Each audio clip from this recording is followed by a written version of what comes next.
এটা আমরা কখনো মেনে নেব না, মানতে দিব না। কারো প্রভুত্ব বাংলাদেশের জনগণ স্বীকার করবে না।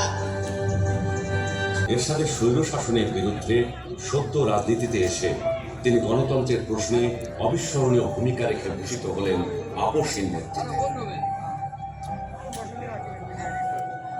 2007-এর 111-এর দুঃশাসনের কালেও আপসহীন নিজের এবং সন্তানদের নিরাপদ জীবনের প্রতিশ্রুতির বিনিময়ে গণতন্ত্রহীনতাকে মেনে নিলেন না।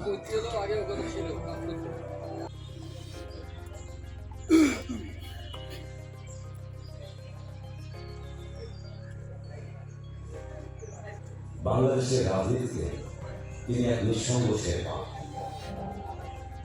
এরশাদের স্বৈর শাসনের বিরুদ্ধে সত্য রাজনীতিতে এসে তিনি গণতন্ত্রের প্রশ্নে অবিস্মরণীয় ভূমিকা রেখে ভূষিত হলেন আপসহীন নেতৃত্বে।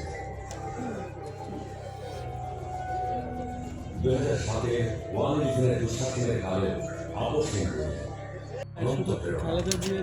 তবে কি তিনি কখনই আপোষ করেননি? অবশ্যই করেছেন।